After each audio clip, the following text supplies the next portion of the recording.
목차를 짠다는 게 소논문을 쓰는 시작이지만 이 시작이 이미 반 이상의 그죠? 에너지가 이 목차에 투입이 돼야 이 목차란 게 완성도를 가질 수 있습니다. 그러니까 지금 방심하고 있으면 10월 1일까지 이걸 못 만들어요.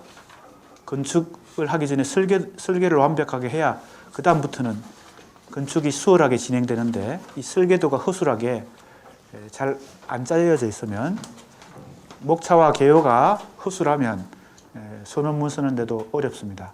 그러니까 지금부터 시인을 선택해서 시집을 읽고 거기서 뭔가를 포착해서 그죠? 지금부터 준비를 해야 소논문 목차와 개요를 잘 쓸 수 있습니다.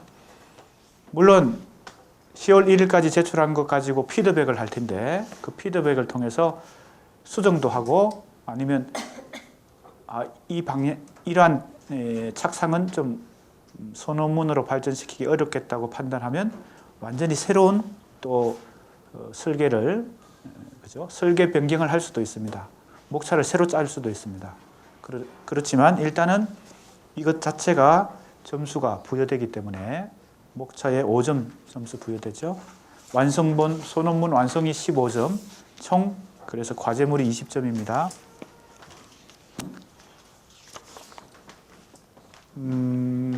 여기 우리 강의 계획서에 앞으로 우리가 공부할 시인들이 5명 제시되어 있습니다. 이상, 백석, 김춘수, 김수영, 전봉건. 이 교재에 수록된 7명 중에 5명을 우리가 이번 학기에 공부하는데 이 중에 한 명의 시인을 빨리 선택을 하고 시집을 구해서 그죠? 도서관에 빌리든 자기가 구하든 구해서 지금부터 읽어야 뭔가가 나옵니다. 그죠? 시집을 읽지 않고 뭐가 그죠? 논문의 제목, 소논문의 제목과 목차가 나올 리가 없습니다. 읽고 거기서 뭔가를 발견해야 돼요. 어떤 걸 발견해야 되겠어요? 남들이 논문을 써놓은 걸 참고하지 말고 남들이 해놓은 것이니까 그냥 내가 그저 빌려오는 그렇게 하지 말고 선행연구 전혀 검토하지 말고 자기가 시집 속에서 순수하게 새로운 걸 한번 찾아보세요. 비록 그것이 선행연구와 겹치는 수도 있겠지만 자기 힘으로 새로운 걸 발견해 보는 것이 필요합니다. 그렇게 발견했는데 선행연구를 검토해 보니까 이미 내가 하려고 했던 걸 다른 연구자가 이미 해서 논문이 발표됐다. 그래도 그죠? 이 논문을 안 보고 내가 소논문을 작성해 보면 뭐 어딘가 다르겠죠. 알겠습니까? 제목은 비슷해도 어딘가 다를 거 아니에요. 그러니까 전혀 기존 선행연구 논문을 참고하지 말고 순수하게 해보세요. 조금 부족하고 어디가 좀 약하고 허술해도 기존 연구를 참고하지 않고 한 것은 좋은 평가 점수를 받습니다. 그런데 뭔가 제대로 된 것 같은데 이거 뺏긴 거. 대체로 우리 학생들 과제물 할 때 참고 도서 혹은 인터넷에서 검색해가지고 그죠? 편집하고 짜집기 해서 과제물 제출하는 경우들이 허다합니다. 근데 그것은 이미 남이 한 걸 가져오는 거잖아요.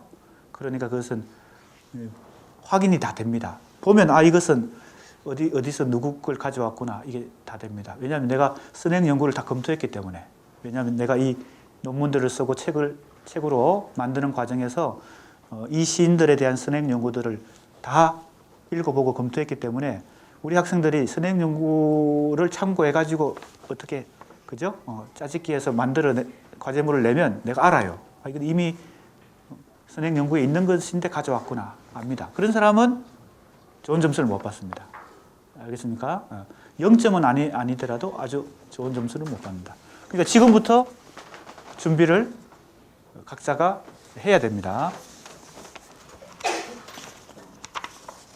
자, 또 가봅시다.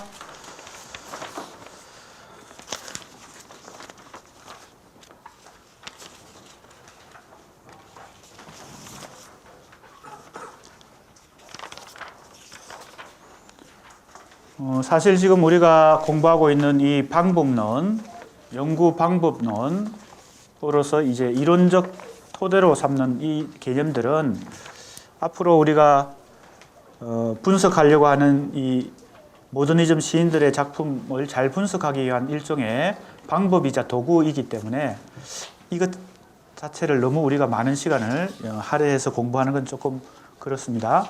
우리 학생들이 이런 내가 간단하게 핵심적으로 요약해서 설명해 주는 걸 일단 이해하고 앞으로 더 관심 있는 사람들은 이런 이론적 공부도 더 자기 나름대로 보충을 해서 공부를 하면 좋겠습니다. 조금 빨리 진도를 나가도록 하겠습니다. 간단하게 얘기하면서요. 42쪽 밑에서 넷째 줄입니다. 지난 시간에 우리가 락강의 언유와 한유에 대해서 공부했는데 그것은 프로이트의 꿈 이론인 압축과 전이를 자기식으로 다시 재해석했다. 이렇게 얘기했습니다. 그죠?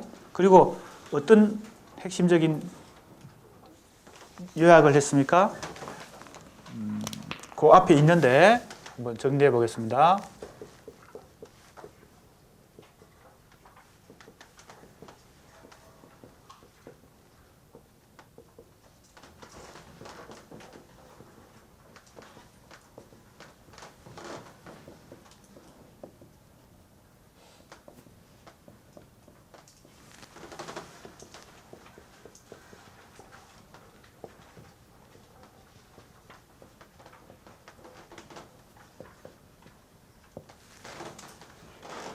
락강의 설명을 요약하면 이렇게 됩니다.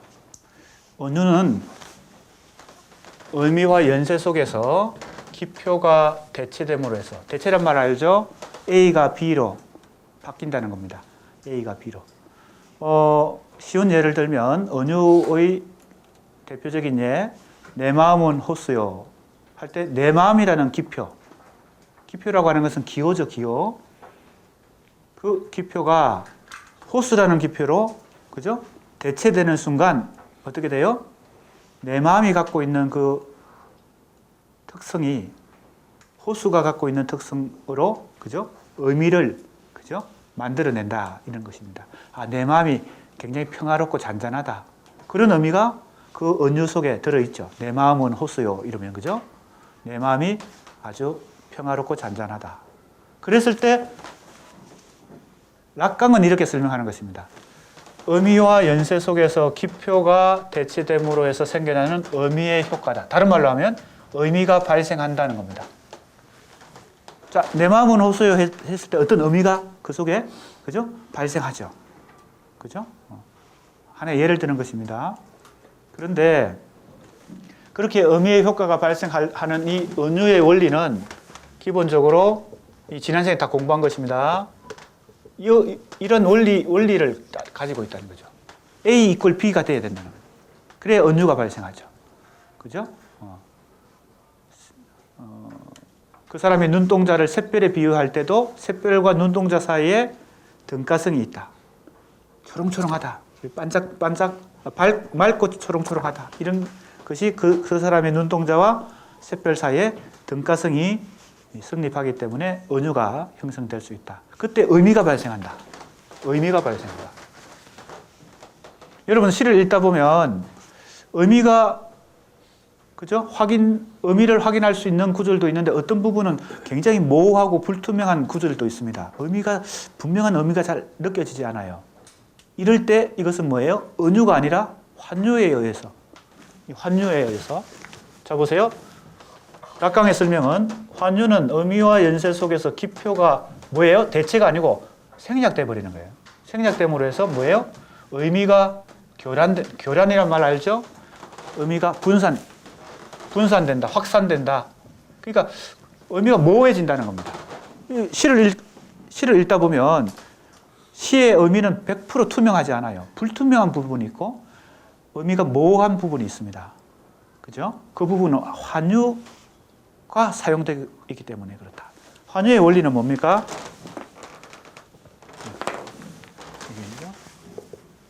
인접성이죠. 그러니까 등가성은 우리가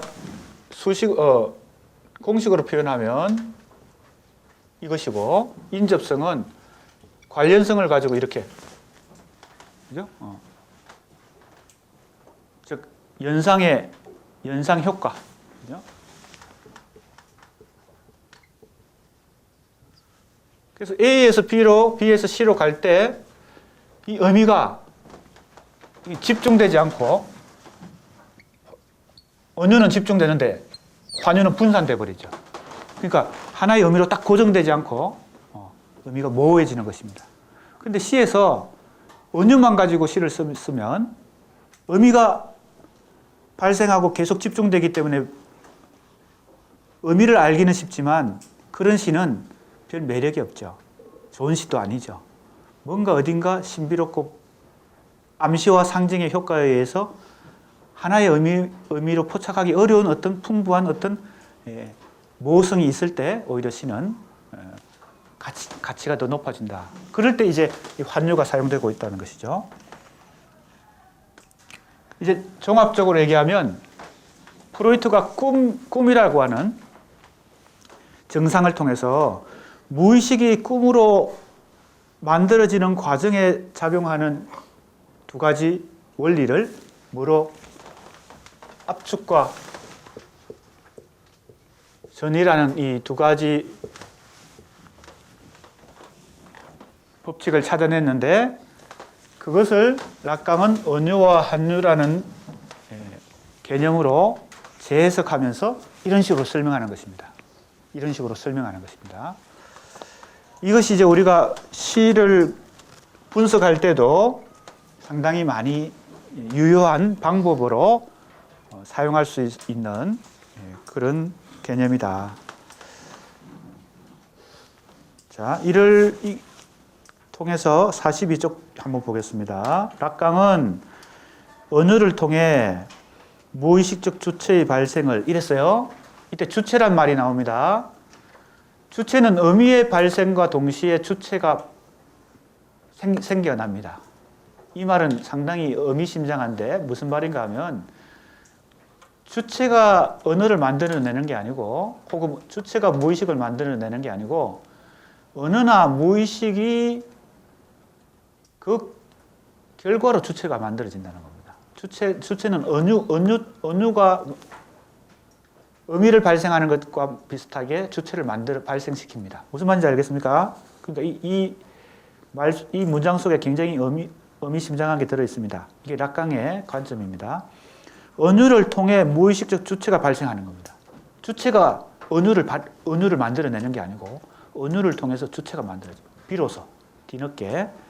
그리고 환유를 통해서 그것의 결여를 깊이의 사슬로 대체하는 욕망의 지속을 언어적 법칙으로 설명한다. 자, 그러니까 언유는 의미를 발생시키기도 하고 주체를 발생시키기도 합니다. 그런데 환유는 이것과 달리 의미를 분산시키고, 그죠? 의미를 무화시키고, 뭐예요? 결여를 만들어낸다. 빈틈을 만들어냅니다. 빈틈을 만들어내서 계속 욕망이, 그죠? 욕망이 계속 멈추지 않고 계속 지속하도록. 왜? 하나의 비유를 들면 우리 학생들 퍼즐 게임 많이 하죠? 퍼즐이 가능하려면 조각들을 이렇게 계속 움직여가지고 퍼즐을 완성시키는데 이게 이제 인간의 욕망이라고 생각해 봅시다. 욕망이 꽉 차 있어요. 100% 충족돼 있어. 그럼 욕망은 움직이지 않겠죠. 퍼즐이 가능하려면 하나가 비어 있어야 되잖아. 퍼즐 하나가 비어 있어야 이걸 계속 움직이죠. 그것과 마찬가지입니다. 이 결여가 그 비어 있는 퍼즐 하나입니다. 꽉 찬 욕망은 더 이상 움직일 필요가 없어요. 여러분들 100% 만족, 그죠? 욕망과 충동이 만족됐다 하면은 거기서 머물러서 더 이상 삶의 에너지가 없어지는 것입니다. 삶의 역동적 에너지가 계속 생기려면, 즉 욕망이 계속 가동하려면 빈틈이 있어야 돼요. 그걸 얘기하는 것입니다. 이 결여는 락강이 이렇게 설명합니다. 환유는 우리 무의식의 작용이 두 가지인데 우리 인간의 무의식의 작용이 언유와 한유 두 가지가 있는데 환유는 의미가 분산되면서 의미가 사라지면서 결의를 만들기 때문에 빈틈을 만들기 때문에 무엇을 가능케 해요? 욕망이 계속 움직이게 한다는 겁니다. 그래야 어떻게 돼요? 인간이 계속 살아가는 에너지를 얻죠. 욕망이 멈춰버리면 더 이상 살 의욕이 없어지잖아요. 그러니까 이 결의라는 개념은 인간에게 그죠? 나쁜 게 아니고 오히려 꼭 필요한 것이다. 이렇게 볼 수 있습니다. 그러니까 락강의 정신분석학을 오해하는 사람들은 야, 욕망이 가득 차야 좋은 건데 왜 욕망이 결여라는 것은 결핍돼 있다. 그죠? 그런 뜻이잖아요. 있어야 될 게 없다. 이런 뜻으로 자꾸 이해하잖아요. 그러니까 그게 약간의 오해입니다. 무슨 뜻인지 알겠습니까? 내가 퍼즐을 예를 들었기 때문에 그렇게 이해하면 되겠습니다. 자, 넘어갑니다. 이제 핵심 개념 중심으로 하겠습니다. 너무 많은 설명을 하다 보면 시간이 주의상스가 나옵니다. 주의상스. 지금 우리가 공부하는 것 중에 프로이트 락강의 정신분석학을 공부하고 있는 단계인데 보세요. 관련성을 갖고 있는 개념은 지금 공부한 이 프로이트의 압축과 전이 락강의 은유, 환유가 관련성을 갖고 있습니다. 또 지금 공부하는 주의상스도 관련성을 갖고 있어요. 우리가 앞에서 뭘 공부했어요? 프로이트 공부할 때 쾌락 원리와 죽음 충동 공부했죠. 죽음 충동 뭐라 그랬어요? 타나토스. 이것을 재해석한 것이 주의상스입니다. 주의상스는 불어입니다. 불어. 왜 락강은 프로이트의 죽음 충동을 이 주의상스란 개념으로 재해석했을까? 여기 줄을 보면 이제 이해할 수 있습니다. 43조 25번 줄을 보겠습니다.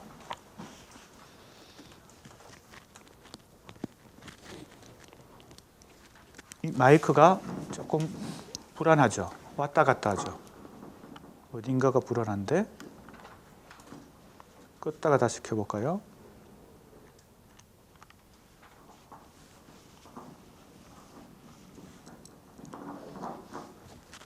간혹 전자제품이 잘 안 될 때는 껐다가 켜는 방법이 있고 조금 때려주는 방법이 있고 뭐 그런 게 있는데 한번 껐다가 켜봤습니다. 그래도 안 되면 좀 때려줘야 되겠습니다. 주의상스 보겠습니다. 25번 줄을 보세요. 프랑스 불어입니다. 주의상스라는 용어 자체가 거기 불어 원어가 적혀 있죠. 기본적으로 영어 enjoyment, 즐기다, 즐김, 쾌락 이런 뜻입니다. 쾌락, 기쁨, 쾌락 이런 뜻입니다. 영어의 enjoyment에 해당되는데 이거 영어로도 정확하게 번역하기 어렵고 우리말로도 번역하기 어려워요. 왜냐하면 뉘앙스 어떤 뉘앙스가 있냐면 거기 보세요. 성적 어떤 뉘앙스가 있다. 예를 들면 오르가즘 같은 것이다. 이렇게 지금 설명하고 있습니다. 내가 그렇게 설명하는 게 아니고 이 락강 정신분석 사전이라는 락강 사전이 있습니다. 이 사전은 락강의 개념만 이렇게 사전식으로 이렇게 설명해 놓은 것인데 거기에서 내가 인용한 것입니다. 락강에 의하면 쾌락 원칙은 자, 쾌락 원칙 나왔어요. 이게 누구 개념입니까? 프로이트 공부했잖아, 우리가. 이 죽음 충동과 쾌락 원칙 공부했죠. 죽음 충동은 쾌락 원칙을 넘어서 있다. 그 논문 제목이 뭐였어요? 쾌락 원칙을 넘어서 라는 유명한 프로이트의 논문에 죽음 충동이라고 하는 것은 이 쾌락 원칙을 위반하는 어떤 여러 가지 현상들, 6가지 현상을 들었죠? 6가지 현상. 그 중에 사디즘, 마조이즘도 있고, 반복 강박도 있고, 그죠? 외상성 신경증도 있고, 여러 가지 있었죠. 치료에 대한 거부도 있고, 그죠? 그걸 지금 얘기하고 있습니다. 쾌락 원칙. 쾌락 원칙은 주의상스에 대한 제한으로서. 자, 그러니까, 쾌락 원칙은 뭐였어요? 평상심을 유지하는 것입니다. 편안한 상태. 그죠? 긴장을 완화하고, 그죠? 갈등을 사라지게 하고, 아주 편안한 상태. 마치 우리가 잠을 잘 때와 같이 편안한 상태. 이걸 유지하는 게 쾌락 원칙이거든요. 근데 주의상수는 이거가 반대예요. 그죠? 보세요. 쾌락 원칙은 주의상수에 대한 제한으로서 주체가 가능한 적게 즐긴다는 법칙인데, 동시에 주체는 그의 주의상수에 부과된 금지를 위반하고자 하며 쾌락 원칙을 넘어서려 한다. 쾌락 원칙을 넘어서 뭘 경험하고자 하는 욕망이 있다는 거예요? 주의상수를 경험하고자 하는 욕망을 갖고 있어요. 그러니까 이 락강으로 따지면 주의상수고, 프로이트로 따지면 뭘 경험하고자 하는 욕구를 갖고 있어요? 인간은 쾌락 원칙을 넘어서 죽음 충동을 경험하고요. 그건 비록 고통스러운 것이지만, 그 고통을 즐기려는 성향이 있다는 겁니다. 인간의 기본적인 충동 중에서 편안한 상태를 유지하는 것이 보통인데, 그 편안한 상태를 넘어서 뭔가 고통과 긴장이 높아지는 그것을 경험하고자 하는 게 있다는 겁니다. 그게 이제 프로이트 개념으로 따지면 죽음 충동이고, 락강 개념으로 따지면 주의상승 겁니다. 그게 이제 주로 성적 쾌감하고도 관련돼 있어요. 그러나 쾌락 원칙을 위반한 결과는 더 이상 쾌락이 아니고 고통인데, 왜냐하면 주체는 일정한 정도의 쾌락만을 감당할 수 있기 때문이다. 이 한계를 넘어서면 쾌락은 고통이 되는데, 이 고통스러운 쾌락이 락강이 말하는 주의상수다. 자, 여기 정의가 나왔습니다. 설명이 길어졌지만 간단하게 정의하면 고통을 동반한 쾌락입니다.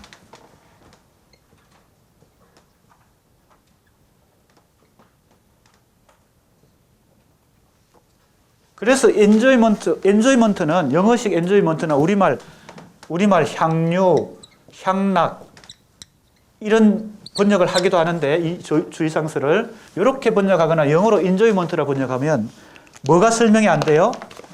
요거는 설명이 되는데 요게 설명이 안 되는 겁니다. 고통을 통해서 즐거움을 느끼는 겁니다.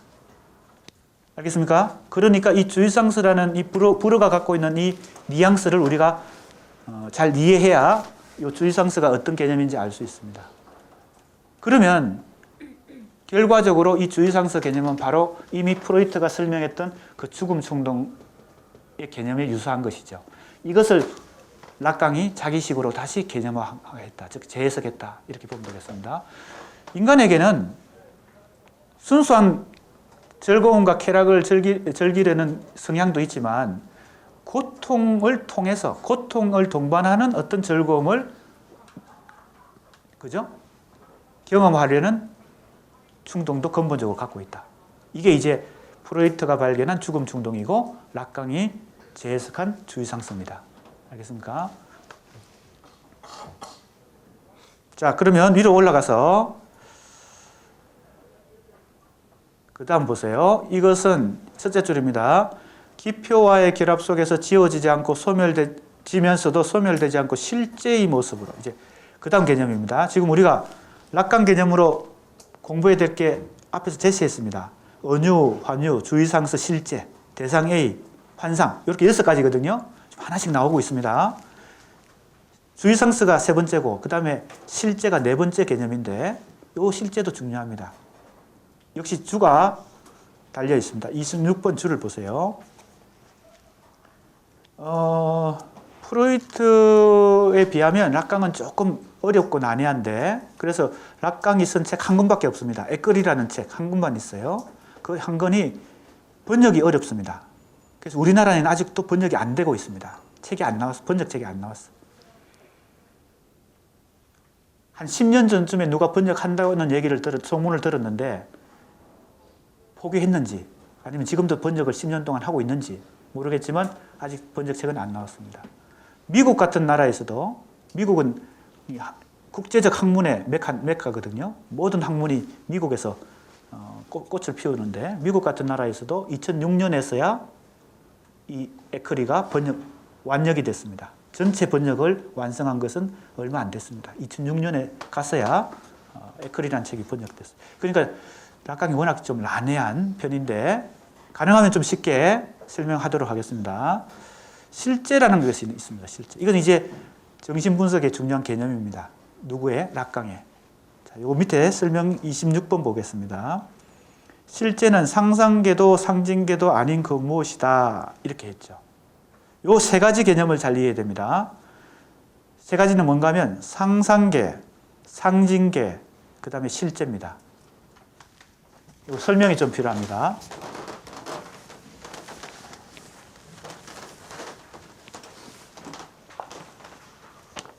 일종의 인간의 정신 구조를 그림으로 그리는 것입니다.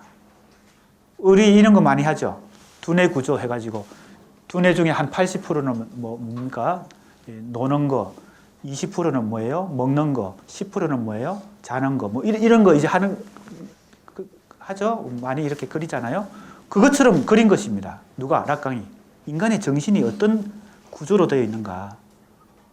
정신의 구조. 왜냐하면 이게 지금 정신 분석이니까 이 학문 자체가 이렇게 그린 것이에요. 지금 조금 상세한 설명은 생략하고 핵심만 요약해서 설명하겠습니다. 세 가지 동그라미가 결합되어 있는 이 구조로 그렸어요. 이런 구조를 보로메오 매듭이라 그럽니다. 요 매듭하는 사람들은 요거 어떻게 만드는지 알아요. 요 세 가지 고리가 연결되어서 분리가 안 되는 것입니다. 어떻게 하면 분리 안 되는지 설명을 좀 생략하겠습니다. 요 세 가지 고리가 따로 분리된 게 아니고 결합돼서 요거 들으면 요 세 가지가 그대로 연결되어서 결합돼서 그죠? 분리가 되지 않는 고리, 이 세 가지 고리입니다. 보로메오 매듭이라는 매듭의 종류입니다. 인간의 구조, 정신 구조는 이렇게 세 가지 영역으로 되어 있다는 것입니다. 상상계, 상징계, 실제. 자, 쉬운 예를 통해서 이 세 가지가 뭔지, 거기 주에 상상계 옆에 가로하고 뭐라고 되어 있어요? 이미지라고 되어 있죠. 자, 인간이 세계를 이해하는데 이미지를 통해서 이해하는 것입니다. 어떤 상상을 통해서 이해하는 거예요. 주로 뭐예요? 실체를 우리가 그죠? 파악해야 되는데 실체를 100% 실체가 무엇인지 알 수 없잖아요. 실체라고 자기가 착각하지만 그래서 주로 이미지로 이 실체를 파악하는 거예요. 이미지로. 우리가 소개팅을 받았는데 이미지가 너무 내 이상형에 딱 맞아. 부합해. 그래서 첫눈에 반해가지고 사랑을 느꼈어요. 근데 대체로 그렇게 첫눈에 반해서 느끼는 그죠? 그 이미지는 그 사람의 실체가 아니라 내가 상상한 어떤 그 이미지를 그 사람의 실체에 덮어 씌우는 거죠. 그죠? 그게 바로 상상계입니다. 나의 정신의 구조는 어떤 이미지로 세상을 바라봐요. 다른 사람을 바라보기도 하고, 그죠? 친구를 그렇게 바라보기도 하고, 세상을 그렇게 바라보는데, 대상을 그렇게 바라보는데, 100% 객관적인 실체를 보는 경우는 드물고, 인간은 대체로 이런 정신 구조를 가지고 세상을 보기 때문에 상상계로 우선 먼저 이렇게 봐요. 뭔지 알겠습니까? 이미지화해서 본다는 겁니다. 실체가 아니라 그 실체가 가지고 있는 이미지를 가지고 세상을 바라봐요. 주로 이것은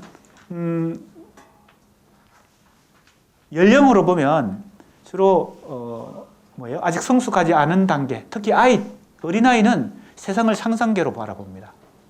그죠? 그래서 어른이 되면 내가 어린아이 때 가졌던 그 정신 구조가 낯설게 느껴지죠. 오히려 지금 이 너무 현실을 삭막하게 보는 이 성인의 정신 구조가 어릴 때 세상을 바라보던 그죠? 동심의 세계에서 바라보던 이 이미지로 바라보던 이 세상의 상상계의 작용으로 바라보던 것이 그죠? 많이 사라지죠.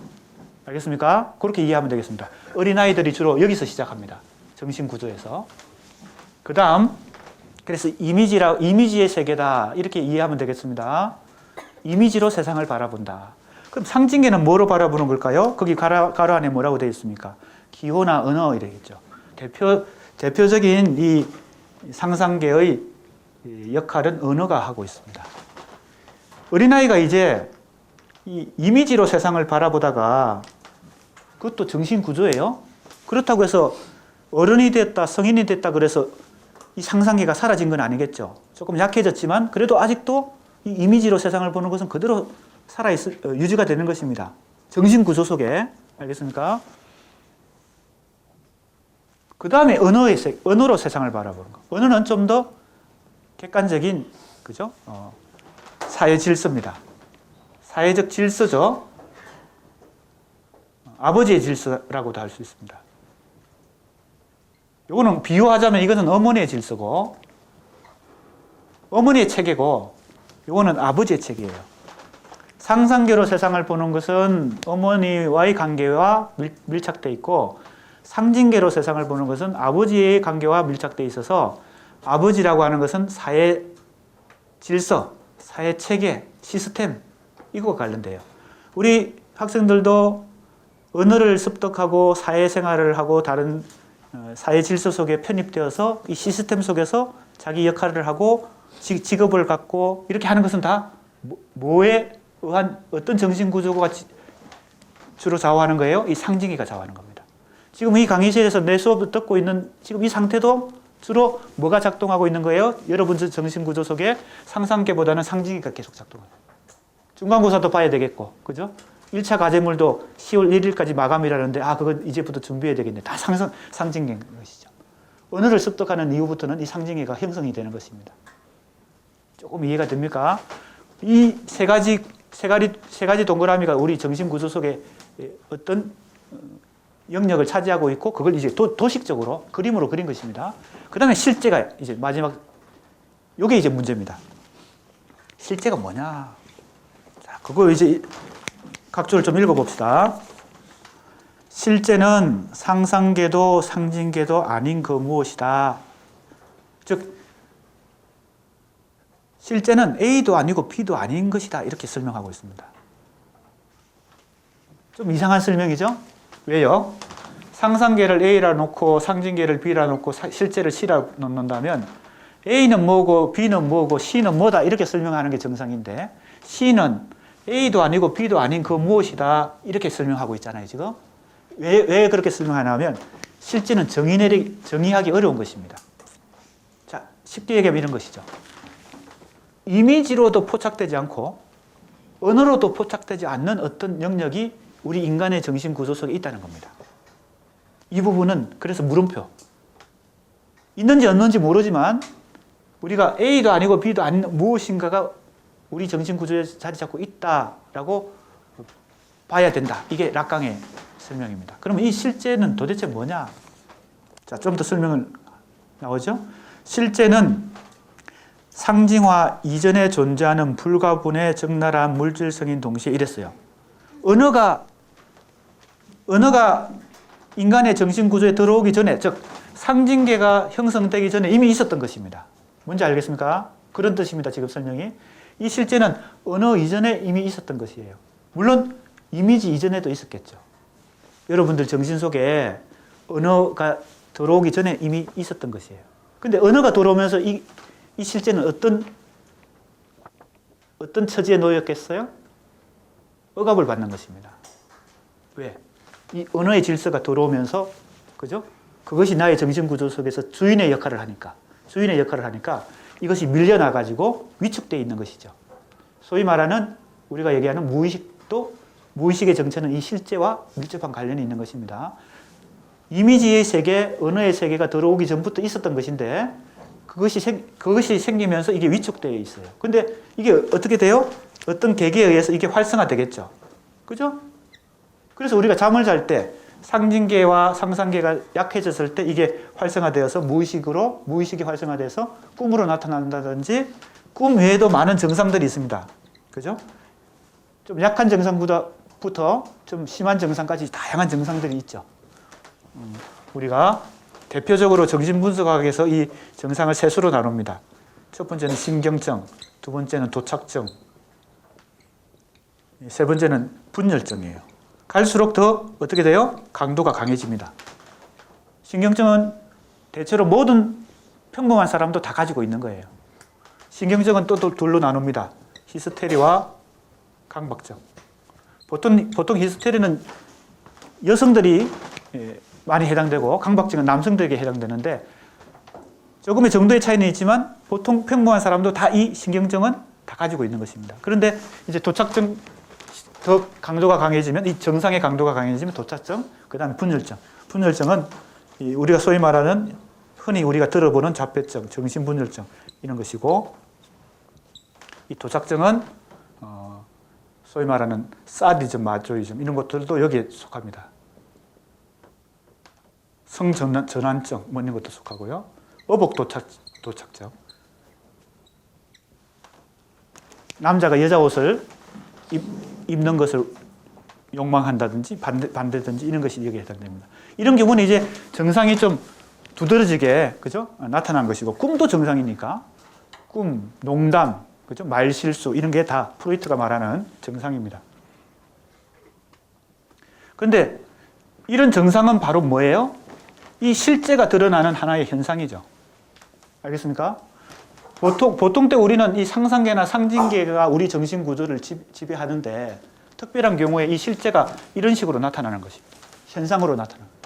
그러니까 실제가 현상으로 나타나기 전까지는 실제가 있었는지 없는지 알 수 없죠. 그래서 물음표입니다. 근데 이렇게 나타났을 때, 아, 실제란 게 있구나. 언어로도 포착할 수 없고, 이미지로도 포착할 수 없는 뭔가가, 꿈틀거리는 뭔가가 내 안에 있구나. 이걸 알 수 있다는 겁니다. 그게 실제입니다. 그러니까 락강이 중요하게 생각한 것은, 락강이 이제 연구를 계속 하다가, 처음에는 이거 연구를 시작한 거예요. 상상계 연구를 처음에 시작하다가, 그 다음에 가서는 이거 연구를 주로 했어요. 상징계 연구를. 그 다음에 가서는 요거 연구를 합니다. 그리고 이 실제가 중요하다라는 것을 강조하게 되죠. 알겠습니까? 물론 이 세 가지 중에 어느 하나가 중요하고 다른 건 불필요하다, 이게 아닙니다. 락강의 이론은. 왜냐하면 이 보르메오 매듭은요, 하나가 떨어져 나가면 다른 것도 분리돼 버리거든요. 이 세 가지가 잘 이렇게 연결을 유지하고 있어야 인간의 정신 구조가 유지가 된다는 뜻입니다. 그 중에 실제가 너무 강해지면, 실제가 너무 커져서 이 상상계와 상징계까지 다 집어삼켰어. 동그라미가 하나가 됐어. 세 개가 아니고. 그럼 어떻게 돼요? 실제가 너무 커지면 어떻게 돼요? 이렇게 되는 것입니다. 분열점까지 가는 것입니다. 왜? 이 언어라고 하는 게 현실 감각이거든요. 이 상징기가 현실 감각과 밀접한 관련이 있거든요. 그러니까 이 실제가 너무 커져버리면 이런 정상이 더 심해지는 것이죠. 실제가 활성화되니까. 그러니까 이것이 어떻게 조화를 이루고 유지되느냐. 이것도 중요하고 이것도 중요하고 이것도 중요하다. 이렇게 보는 것인데, 지금 이 세 가지 개념, 상상계, 상징계, 실제, 이게 락강의 기본 개념입니다. 이걸 가지고 인간의 정신 구조를 계속 설명을 하려고 하는 것입니다. 자, 넘어갑니다. 44쪽으로 갑니다. 44쪽에도 보충 설명이 쭉 나와 있는데, 역시 핵심 개념으로 중심으로 하기 때문에 넘어갑니다. 이제 어디로 가냐면 45쪽으로 갔어요. 역시 여기도 상상계, 상징계, 실제계 이 설명이 계속 나오고 있습니다. 45쪽 위에서 넷째 줄 보세요. 다섯째 줄. 락강은 신입피양의 연쇄적 구성을 가능케 하는 결혈을 존재로 명명하면서 상상계, 상징계, 실제계의 세 범주가 여기에 자리 잡고 있음을 강조한다. 그죠? 이 세 범주를 중요하게 생각해야 되겠습니다. 그 다음 개념은 대상 A입니다. 대상 A. 45쪽 마지막 줄에 나오죠. 대상 A라고 되어 있죠. 이게 뭐냐?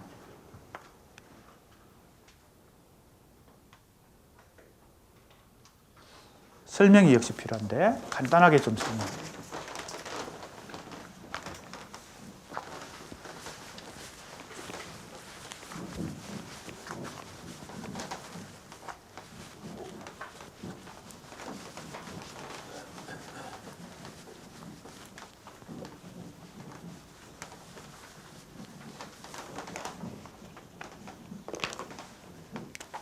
자, 지금 이 보르메오 매듭을 다시 그렸습니다.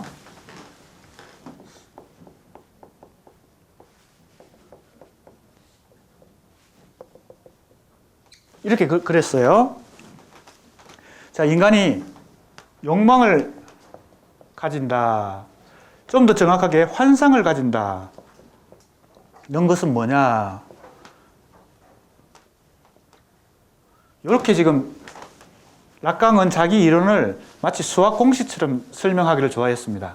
왜냐하면 그렇게 해야 좀 더 객관적인 어떤 이론으로 정립할 수 있다고 생각했기 때문에 공식 같은 걸 많이 만들었어요. 인간이 욕망을 가지고 살아가고 환상을 계속 발전시키는데, 그죠? 환상이라고 하는 것은 어떤 공식이냐? 이게 대상 A거든요. 대상 A이거든요. 상상계와 상징계 속에 살아가는 우리 인간이 욕망과 환상을 계속, 그죠? 가지고 살아갈 수밖에 없는 이유는 잃어버린 것을 회복하려고 한다는 겁니다. 잃어버린 걸 회복해. 이전엔 있었는데 지금 현실에 살아가다가 보니까 현실 속에서는 뭔가 잃어버렸어. 그러니까 그걸 회복하고 되찾고자 하는 뭐가 생기겠어요? 욕망이 생기는 것입니다. 아까 얘기했던 결여가 있으니까, 아까 빈틈, 결여가 있기 때문에 욕망의 이동이 가능하다, 이런 얘기를 아까 앞에서 한번 했죠. 이게 환유 때문에, 환유 설명할 때 했잖아요. 인간은 욕망을 가지고 살아가는데 그러니까 욕망도 없고 환상도 없으면 그 사람은 마치 죽은 것과 마찬가지죠. 더 이상 에너지를 발휘를 못하니까. 살아가는 삶의 에너지를 얻으려면 욕망도 필요하고 환상도 필요한데, 이것의 공식이 뭐냐? 자, 잃어버린 것을 되찾으려고 한다 그랬죠? 자, 잃어버린 거. 요 공식을 이제 이해해야 됩니다. 요거는 S는 주체, 서브젝트. 영어로 서브젝트. 알죠? 주체란 뜻인데, S는 주체인데, 요걸 뭐라 그러지? 사선이 꺼져 있잖아. 이건 뭔가 하면 간통했다, 가로질렀다, 이런 뜻이거든요.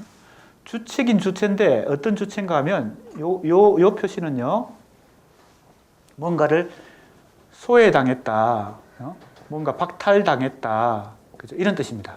아까 얘기했죠. 결여가 생겼다, 이런 뜻입니다. 결여가 생겼다. 자, 설명이 다 연결됩니다. 자, 아까 보세요. 인간의 정신 구조 속에서 뭐가 제일 먼저 있었다 그랬어요? 실제가 제일 먼저 있었는데, 이거는 실체적으로 말할 수는 없는 것이지만 뭔가가 있었는데, 정신 구조 속에 뭐가 들어오면서 이게 위축됐다 그랬죠. 위축됐다. 혹은 뭐예요? 공격당했으니까 상처를 받았어. 대표적으로 뭐가 들어오면서, 상징계도 있지만 상상계가, 언어가 들어오면서, 여러분들 언어를 쉽게 습득한 것 같지만 모국의 경우는 언어를 쉽게 습득하잖아요. 그러니까 언어가 우리 정신구조에 들어온 건 쉬운 것 같지만 사실은 언어를 받아들이는 것은 엄청난 고통을 동반하거든요. 영어 배우는 거 기억하세요? 여러분 영어 몇십 년 배웠는데 아직도 고통스럽죠? 그러니까 언어를 내 정신구조에 받아들인다는 것은 원래 있던 이 실제라는 정신구조 혹은 심리구조로서는 엄청난 박탈인 것입니다. 박탈. 그러니까 이렇게 소외되는 겁니다. 원래 자기 욕망으로부터 거예요. 이제는 언어를 통해 간접적으로만 욕망을 성취할 수 있는 그런 단계가 되는 거죠. 그러니까 이건 이제 100% 진짜 절대적인 욕망의 만족은 있을 수 없고, 언어를 통한 간접적인 만족만이 가능한 이 차원이 되어버립니다. 뭐가 들어오면서? 이 언어의 질서가 들어오면서, 상징계가 들어오면서. 그러니까 이게 박탈당했겠죠. 실제는 소외되고 박탈당한 채 아직도 내 정신구조 속에 남아있어요. 그러면 이 상징계 속에서 살아가는 주체가 어떤 주체예요? 주체인데 그죠? 관통당한 주체, 소외된 주체, 소외되고 박탈된 주체, 이런 뜻입니다. 요 부호는 그런 뜻으로 지금 락강이 사용하고, 요 주체가 뭘 찾는 거예요? 다시 완전한 예전에 자기가 가졌던 실제, 그죠? 의식적으로 이걸 추구하는 게 아니고 무의식적으로 이 실제의 세계를 다시 회복하고자 추구하는 겁니다. 알겠습니까? 그걸 추구하는 과정에서 이 실제의 세계는 지금 뭔가 알 수 없는 물음표와 같은 세계이기 때문에 이 실제에 도달하는 과정에서 뭐가 필요한 거예요? 대체물이 필요합니다. 대체물. 알겠습니까? 이 실제를 대신하는 대체물이 필요해요. 그게 대상 A입니다. 소외된 주체가 대상 A를 계속 추구하는 거, 이게 환상이에요. 욕망입니다. 자, 이제 대상 A에 대한 설명합니다. 대상 A는 욕망의 원인이자 대상이에요. 자, 보세요. 소외된 주체는 다시 이 실제 자신의 완전한 정신구조, 완전한 심리적 상태를 회복하기 위해서 뭔가를 현실에서 목표를 정해야 돼요. 왜냐하면 이것은 실체가 아니니까. 그냥 내 마음속에 있는 어떤, 이전에 완전한 세계가 있었는데 지금은 사라졌지. 지금은 깨어져 버렸지. 근데 그걸 뭘 통해서 다시 회복할 수 있어요? 현실이 없는 거기 때문에 이 실제는 현실에 있는 것으로 대체물을 찾아야 되는데 그게 뭐일 수 있어요? 어떤 사람에게는 그죠? 좋은 대학 들어가는 거. 어떤 사람에게는 좋은 직장 취직하는 거. 어떤 사람에게는 돈 많이 버는 거. 그죠? 어떤 사람에게는 몸을 만드는 거. 그죠? 요즘 엄청 유행하고 있더라고요. 몸 만드는 거. 그죠? 좋은 음식 잘 만드는 거. 이런 것도 되겠죠. 아무튼 현실 속에서 욕망의 대상이 되는 거. 이게 대상회의입니다. 현실 속에서. 그걸 통해서 이 사람은 뭘 다시 하려고 한다고요? 실제를 다시 회복하려고 하는데 이 실제는 이 대상 A로는 완전히 회복될 수는 없겠죠. 그렇기 때문에 이 대상 A는 불완전한 거예요. 완전한 대상은 아닙니다. 그걸 내가 획득했어요? 예를 들면 저 빨간 구두만 내가 사서 신고 다니면 여한이 없겠다. 내 소원은 다 이루겠다. 그래가지고 돈을 모아가지고 빨간 구두를 사서 신고 다니는데 며칠 지나니까 또 허전해져. 또 다른 목표가 생기는 거죠. 또 다른 내 욕망의 목표가 또 생겨요. 무슨 말인지 알겠습니까? 이 대상에는 완전한 대상이 아닙니다. 무엇을 대신하고자 하지만 실제를 대신하고자 하지만 이 대상에는 불완전한 매개체일 뿐이죠. 알겠습니까? 이 소외된 주체가 대상 A라도 찾아서 계속 자기 욕망의 목표를 계속 획득해 나가야 이 세상을 살 수 있다는 것입니다. 그러니까 대상 A는 실체가 아니고 어떻게 보면 가짜지만, 그죠? 가짜지만 필요한 가짜예요. 이게 없으면 현실 속에서 대상 A를 찾지 못하면 그 사람에겐 욕망도, 그죠? 환상도 사라져 버리니까 더 이상 에너지를 갖고 이 현실을 살 수가 없습니다. 그러니까 우리 여기 학생들도 다 대상 A를 찾아서 지금 열심히 살고 있는 겁니다. 근데 그 대상 A는 실제 자체는 아니란 거죠. 그것을 대신하는 불완전한 어떤 대상이다. 근데 조금 더 보충 설명이 필요합니다. 대상일 뿐만 아니라 원인이라 그랬으니까 이 원인은 뭡니까?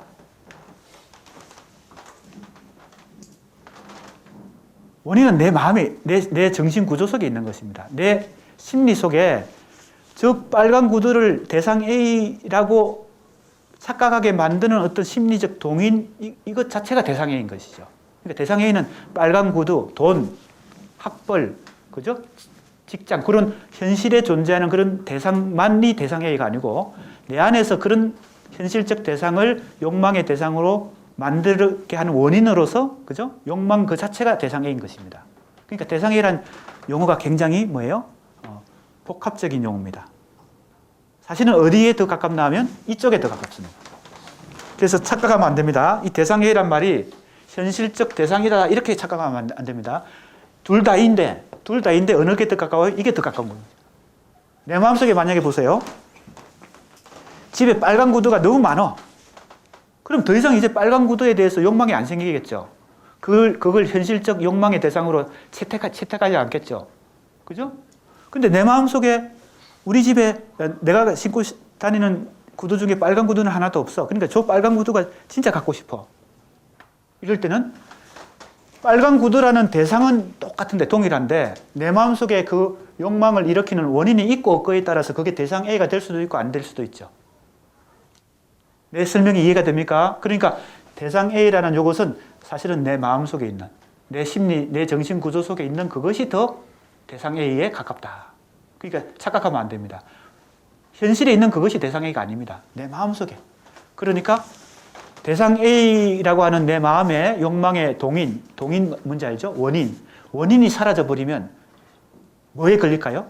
어떤 증상이 나타날까요? 더 이상 욕망이 일어나지도 않고 더 이상 환상도 일어나지 않죠. 그런 사람들이 주로 걸리는 증상이 있습니다. 뭐예요? 우울증. 우울증에 걸려요. 더 이상 욕망이 안 생기니까 우울증이 걸리는 거예요. 그죠? 먹고 싶은 욕망도 별로 안 생기고, 그죠? 아름다운 사람이 나타나도 연애하고 싶은 생각도 안 나고, 그죠? 목표가 잘 안 생기고, 그죠? 삶의 목표가 안 생기고. 자, 대상회의가 어떤 것인지 지금 설명을 했습니다. 그럼 지금 락강의 개념 한번 정리해 봅시다. 언유, 환유, 그 다음에 주의상스, 그 다음에 실제, 그죠? 상상계, 상징계, 대상회의, 그 다음에 환상. 환상 공식 이겁니다. 환상 공식. 그래서 우리 교재에 요 개념들을 다 차례차례 상세하게 설명을 해놨습니다. 내가 지금 조금 쉽게 요약해서 설명했기 때문에 우리 학생들 그걸 토대로 교재를 다시 한번 복습해 보면 되겠고, 혹시 부족하다, 내가 좀 더 알고 싶다 하면 나한테 질문을 하면 되겠습니다. 한 가지 더 설명이 조금 남았는데, 대상 A에 대한 환상에 대한 설명입니다. 47쪽 보겠습니다. 47쪽.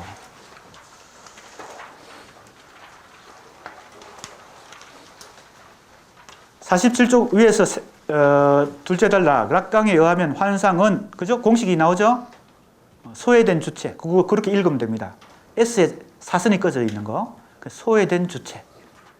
소외란 말이 뭔가 조금 더 설명을 할까요? 소외는 아까도 얘기했죠? 언어가 도입됨으로 해서 이 인간의 정신 구조 속에 뭐가 생겨요? 내가 원래 욕망하던 것이 아니라 언어의 매개를 통해서, 언어는 공유되는 거잖아요.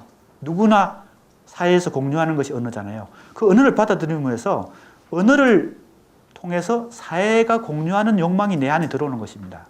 순수한 내 욕망이 아니고, 그러니까 인간에게 욕망이라고 하는 것은 타자의 욕망이에요. 아버지가 엄마가 너는 법대 가가지고 꼭 법관이 됐으면 좋겠어. 내 평생의 소원이야. 이러면 그게 외부에서 들어온 욕망이잖아요. 내 욕망, 원래 내 욕망은 아닌데, 그러면 그 외부에서 들어온 욕망이 언어를 통해서 내 안에 원래 내 욕망을 지우고 그 욕망이 진짜 내 욕망인 것처럼 착각하면서 살아가잖아요. 그게 소외입니다. 원래 내 욕망에서 벗어나는 게 이게 소외입니다. 그것을 표시한 게 이겁니다. 이거예요.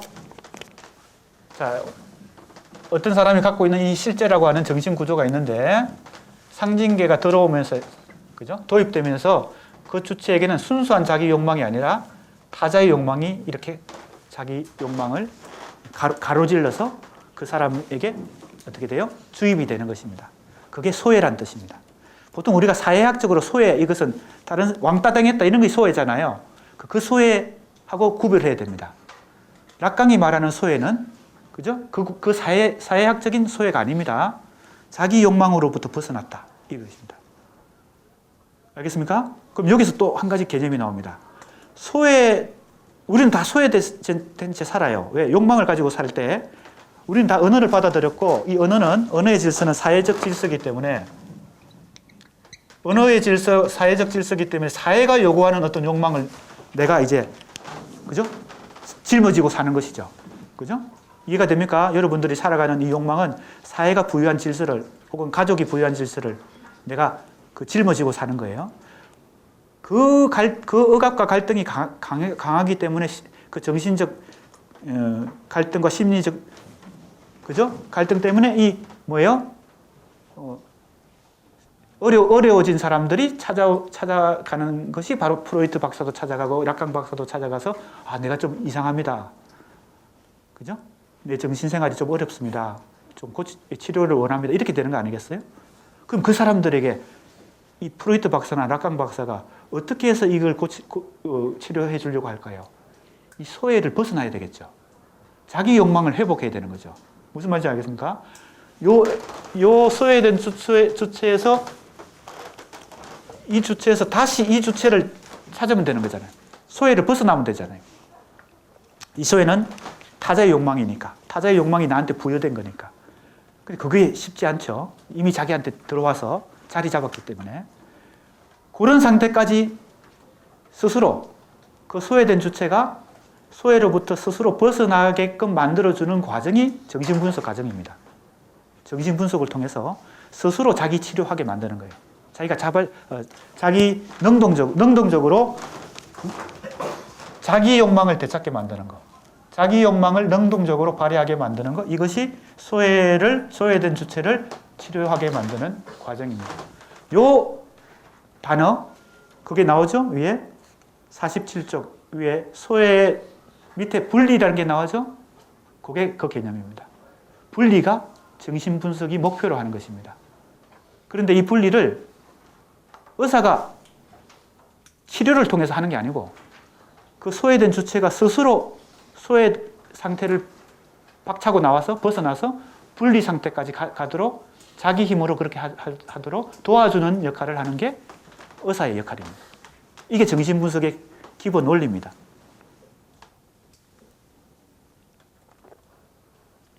그 개념이 뭐예요? 분리입니다. 분리. 소외된 상태에서 분리로 가야 됩니다. 알겠습니까? 소외와 분리, 그 개념도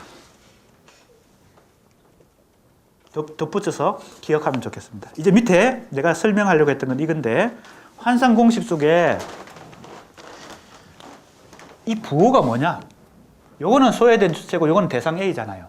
소외된 주체가 자신의 원래 실제를 회복해 주리라고 생각하는, 하지만 이건 착각이죠. 사실은 착각이죠. 소외된 주체가 자신의 이 실제를 회복해 주리라 생각하는 대상 A를 찾아서, 그죠? 요 공식이 뭐냐? 다이아몬드 표시, 요게 뭐냐? 락강이 마치 수학 공식처럼 만든 거잖아요. 이것은 이렇게 락강이 설명해요. 여러분 수학 공식에서 이렇게 하면 뭐예요? A보다 B가 큰 거잖아요. 요게 하나 들어있어요. 그러니까 요거보다 요게 큰 거예요. 때로는 소외된 주체가 대상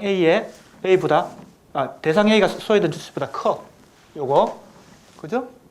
때로는 이 둘의 역학관계입니다. 역학관계. 때로는 뭐예요? 소외된 주체가 때로는 더 커질 수가 있어요. 대상 A보다. 그 에너지가, 힘이. 그죠? 요게 요럴 때가 있고 요럴 때가 있어. 요거는 뭐예요? 수학 공식에서? 교집합이잖아. 교집합 아세요? 교집합. 요건 뭐예요? 합집합이지. 그러니까 이거는 요게 클 때도 있고 요게 클 때도 있고 교집합일 때도 있고 합집합일 때도 있다. 이런 뜻입니다. 그러니까 소외된 주체와 대상 A 사이에 복합적인 관계를 이렇게 설명한 거예요. 하나의 공식으로. 뭐 락강이 좀 장난친 것 같기도 하지만, 그죠? 아무튼 아주 압축적으로 이 관계를 하나의 공식으로 만들어낸 거죠. 자, 그걸 이렇게 설명하고 있습니다. 보세요. 47쪽 둘째 단락입니다. 락강에 의하면 환상은 대타자에 의해 분열되고 소외된, 분열이나 소외나 거의 비슷한 차원에서 일어납니다. 왜 분열돼요? 언어의 질서가, 사회적 질서가 딱 도입되니까 원래 이 주체는, 그죠? 분열되는 거죠. 소외되면서 동시에 분열됩니다. 둘로 분열되는 거예요. 하나는 원래 자기가 가지고 있던 실제에 가까운 자아가 있고, 하나는 새로 들어온 상징계를 추종하는 자아가 있고, 이렇게 둘로 분리. 그죠? 우리가 이상의 시를 보면 분열된 자아가 나오잖아요. 분열된 자아. 거울에 비친 자기를 보면서 분열된 자아를 느끼잖아요.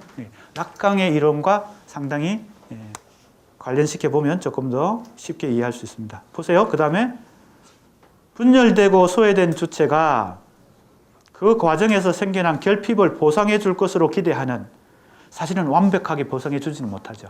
하지만 현실에서 이걸 어딘가 찾아야 이 사람은 그래도 살아갈 수 있어요. 그죠? 에너지를 갖고 살아갈 수 있어요. 이거조차 없으면 안 되는 것이죠. 기대되는 욕망의 원인이자 대상인 대상 A. 그죠? 이 문장에 다 모든 게 종합적으로 설명되어 있습니다. 욕망의 원인이자 대상인 대상 A와 맺는 관계이다. 이때 주체는 대상 A와 함입은 자기가 포함되는 겁니다. 요거죠? 주체는 여기에 함입되는 겁니다. 요게 함입이죠? 자기가 포섭되는 겁니다. 대상 A에. 우리가 간혹 가다가 어디에 완전히 빠지는 경우가 있잖아. 그죠? 이성에 완전히 빠져가지고, 그죠? 계속 쫓아다니는 사람, 이런 사람도 함입되는 거죠. 그 경우에는 그 사람에게는 이 대상 A가, 그 이성이 대상 A가 되는 거죠. 그죠? 남자나 여자 그 자기가 볼 때 대상에는 누구예요? 아, 내가 잃어버린 그것을 되찾게 해준 내 이상형이다 이렇게 생각하고 막 이렇게 추종할 때 그 사람에게는 그 이성이 대상애가 되는 거죠. 어떤 사람은 돈, 어떤 사람은 권력 이런 게 다 대상애입니다. 이게 함입되는 것이죠. 그 다음에 보세요. 적합되기도 하고 분열되기도 한다. 내가 그렇게 이 부호를 그렇게 해서 설명한 것입니다.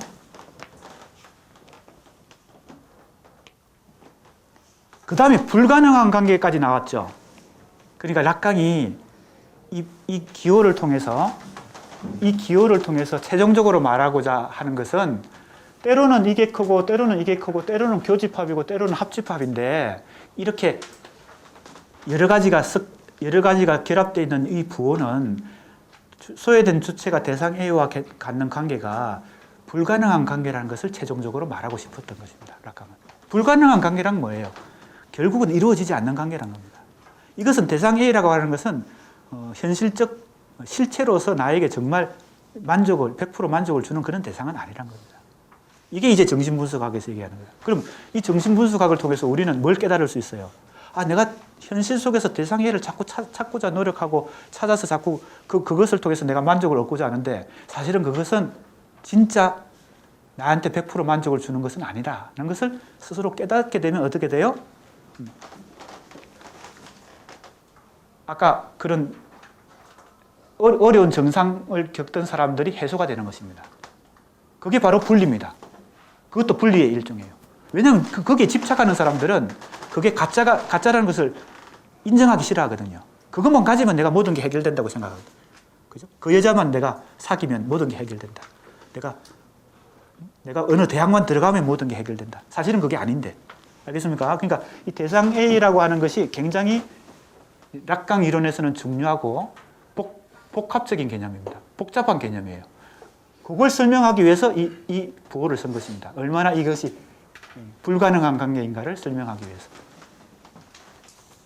자, 어느 정도 락강에 대한 설명이 끝난 것 같습니다. 우리가 문장 하나하나 상세하게 하진 못했지만 핵심 개념을 중심으로 전체적으로 중요한 내용만 쉽게 좀 설명하는 식으로 진행했습니다. 시간이 조금 5분 남았는데 니체를 들어갈까요? 아니면 조금 오늘 여기까지 할까요? 예. 나중에 했으면 좋겠습니까? 예. 오늘 여기까지 하고 다음 시간에 니체와 베르록송의 철학으로 넘어가도록 하겠습니다. 수고했습니다. 수고하셨습니다.